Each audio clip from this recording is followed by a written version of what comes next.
Whether you have an employment, criminal, family, corporate, or personal injury matter, legal issues can be puzzling. The lawyers at Devry Smith Frank make all the pieces fit together.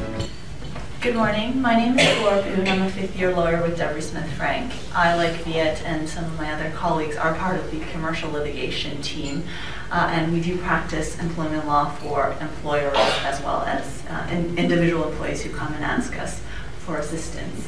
So my topic is slightly different than Viet's. My focus is on family status, which is somewhat less known than the freedom of religion. So what is family status? The case law reflects that there's basically the Ontario Human Rights Code, as most of us are in Ontario employers. There is a definition in there that says that family status is the status of being in a parent and child relationship. It's pretty straightforward. The case law has expanded it, saying that it's not just a relationship of a parent and child. It can go beyond that. It doesn't have to be blood. It could be adoption ties. It could also just be one of care, responsibility, and commitment. Under the Canadian Human Rights Act, they don't have a specific definition in there. There is a general, principle that states that the purpose of the Act is for these laws to give effect to the principle that individuals are supposed to be able to live their lives without discriminatory practices, and family status is one of the many enumerated discriminatory practices therein. So, as you know, we've all seen the show Modern Family. We know that the culture has diverted away from the traditional family stereotypes of a mom, a dad, and some children. You know, there's gay couples up there, there's parents with adoptive children, there's also stepchildren. These all would fall within the family status definition. And as the culture is, people are maybe getting older before they have children. They not only have children that they need to deal with, they also may have elderly parents. So don't think of it as the parent as the employee. It could also be the child who is the employee, because as you know, baby boomers are getting older, the children do need to take care of their parents and or grandparents, and these would all fall within what an employer should consider when an employee makes a request for an accommodation. So for example, some of the examples of family status issues that come up in the workplace, hopefully it hasn't gone to this point with any of your situations, but an employee may request that he or she has a flexible work schedule because there's appointments that need to be made or children that need to be picked up from daycare or school at a certain period of time. And if an employer terminates them because of not providing him with or her with a flexible work schedule, that becomes a serious issue. Less common now, although probably still happens, is that an employee may be denied a promotion, either a mother or a father who takes a primary parental role in his children's lives, and it's an unspoken form of discrimination where they may or may not tell you that you're not getting promoted because you're so committed to your family. But if the employee has that feeling that that could be a reason, they could raise a family status issue.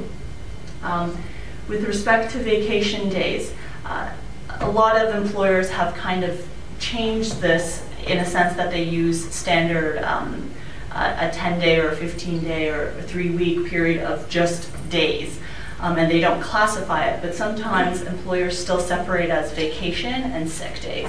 And if an employee requires certain days off for caregiving needs, and you mandate that they have to use it against their vacation days, then there may be an issue that they're receiving a lower level of benefit than their colleagues. So when does a duty to accommodate arise? The first thing that an employer employee needs to show is that there is a prima facie case of discrimination. And any of those examples that I mentioned before could raise one of those as a prima facie case. It also becomes an issue when there's rules or policies in place, which will come up in one of the cases that I discussed, that leads to disadvantages of specific people identified by a particular family status. Usually, like I said, the accommodation for family status, the ones that we're talking about, are when someone needs to do something, take time off for caregiving needs. And those needs could change, and the employer's duty to accommodate may also change over time, because someone may need a specific schedule between this period of time because of young children's needs, and as they get older, they may change. And the whole point of the employer is to work with the employee when they raise these things as an issue. So there's two components of the duty to accommodate. There's the substantive, like what are you actually doing? And there's also the procedural. What do you have in place with respect to when people come to you with family status issues? What do you have in place to inquire, to discuss, to I guess renegotiate with them if they need to change some of the terms of their employment? As Viet mentioned, the unified approach. This is basically from the Supreme Court, paraphrased in a different way. So as soon as a prima facie case for discrimination has been established, the employer has to show, if they want to justify that, like not work with the employee, if they want to justify that there's a reason of why they can't accommodate, they have to show that the standard, the requirement, the policy, or the rule that's in place with their company was adopted for a purpose or goal that is rationally connected to what the employee is doing. And then that they had done it in good faith and with the belief that it is necessary in order to fulfill a specific purpose or goal. And the employers should keep in mind these factors, because that's what you're going to need to prove in court if it turns out you have a claim, or in the tribunal that's saying that you have not accommodated and they're seeking damages against you. The last one is that, is it reasonably necessary to accomplish the goal or purpose, that in a sense that it would make it impossible for you to do so without undue hardship. And Viet's talked about the undue hardship elements. So in Canada, there's a couple of different approaches with respect to family status. The first one I'm going to talk about is a very narrow approach. This is a 2004 British Columbia Appellate Court case. I know it's not Ontario, but it has been cited quite a few times because of the facts in it. The test in this case was that there had to be a serious interference with substantial parental or other family duties. The interesting thing about this case was that the employer unilaterally changed the employee's work hours. And they did it for a very perfectly good reason. She was a support youth worker, and her hours previously had been during normal business hours, like 8 to 4:30. And she had a child that she looked after hours, and the child had psychiatric problems where he needed to have specific care with his, and it turned out that the doctor said that his mom was the best person to do this.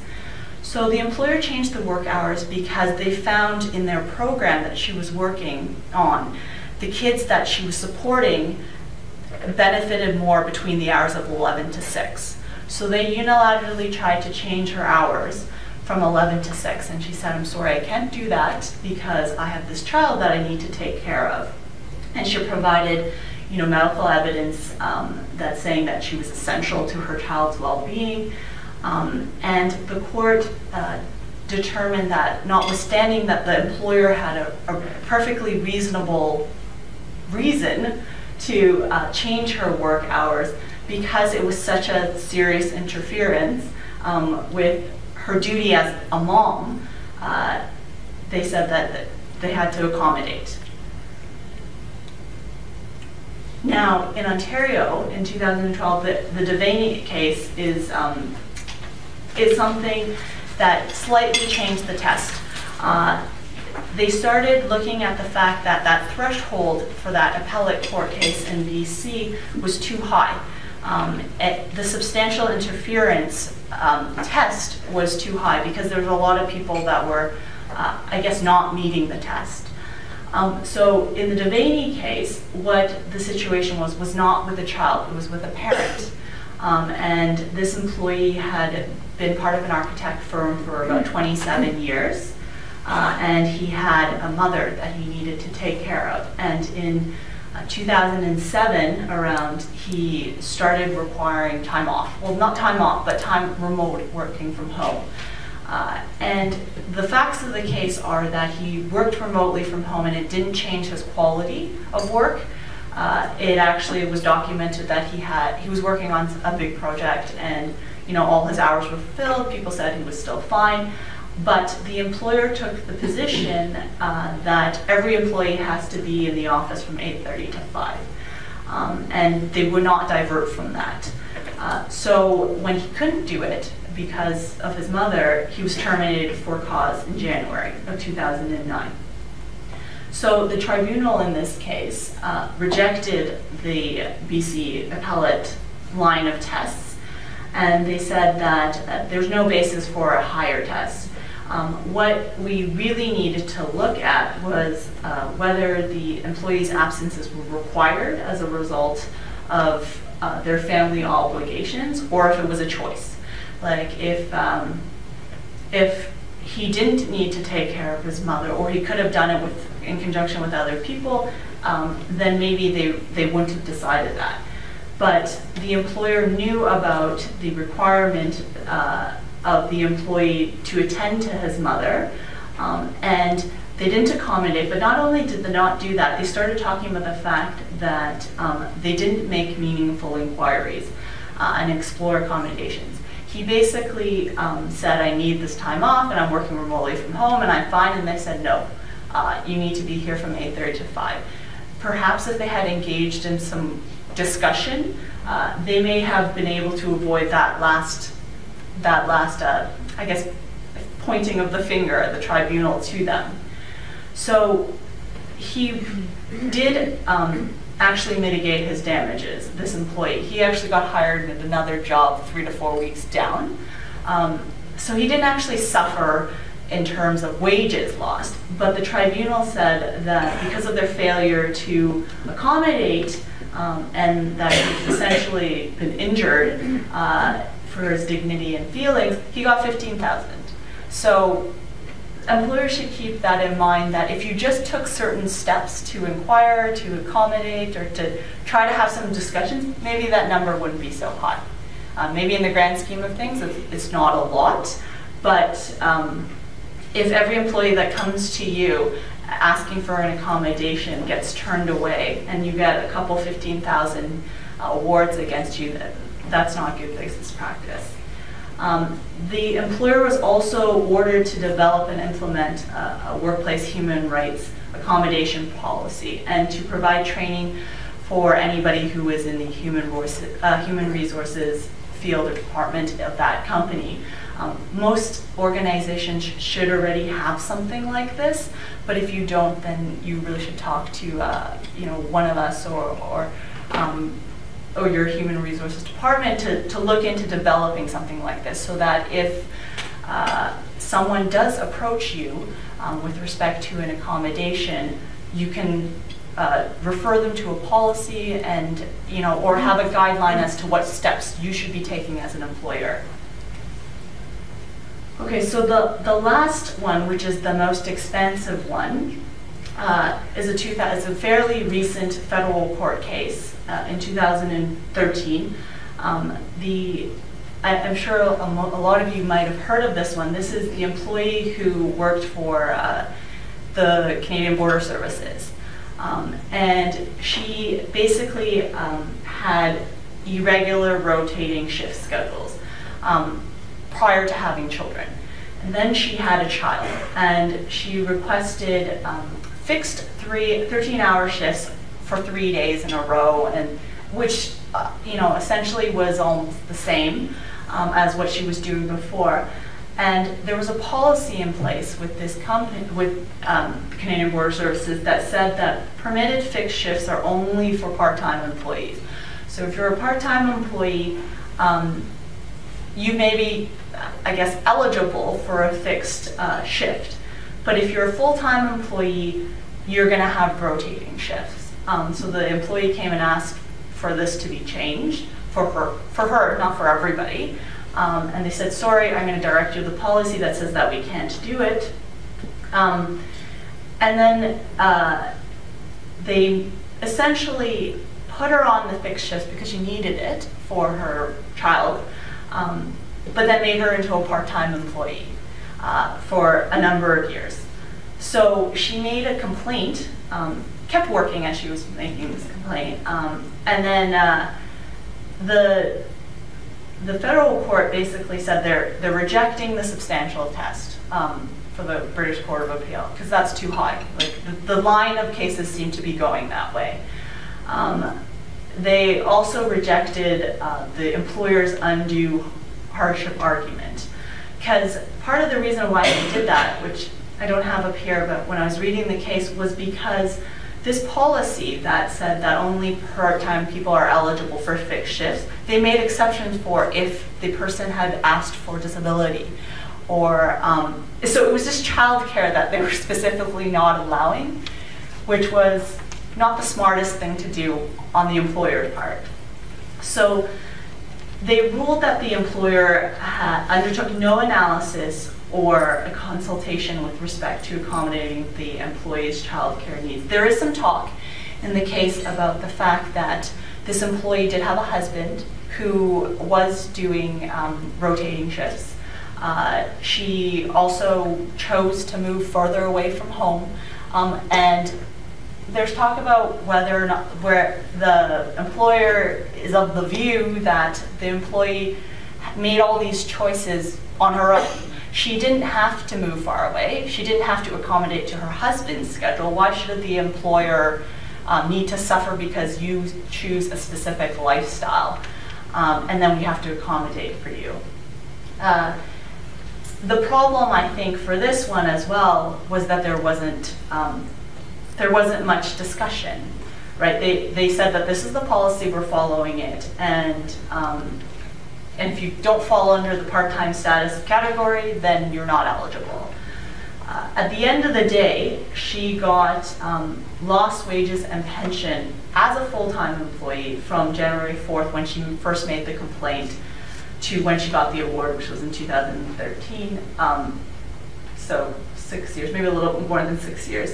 And then $15,000 again for pain and suffering, and $20,000 for willful and reckless discrimination. The latter awards, again, those are discretionary by the court or tribunal, and those are usually given because the employer hasn't taken steps to engage in conversation, or doesn't have something in place where the employee can actually come to them and talk about it. They just make a decision and dictate it, which is not the way to go. So lastly, best practices for employers in dealing with these. Very straightforward, but very easily missed by a lot of people. Don't dismiss the request so easily. If someone comes to you, address it.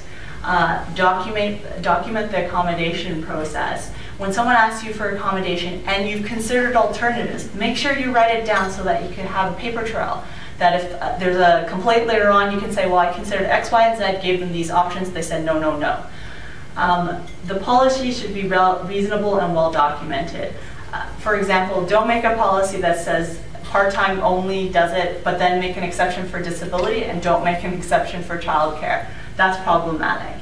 And if you are going to take the position that you don't want to accommodate all these employees, and you want to claim undue hardship in any complaint that's made against you, make sure you have substantive evidence. Like, don't just say, I can't afford it. Show your sales data, show productivity charts to show that other people are working better under these circumstances, and the person that wants the exception is far from what the norm is.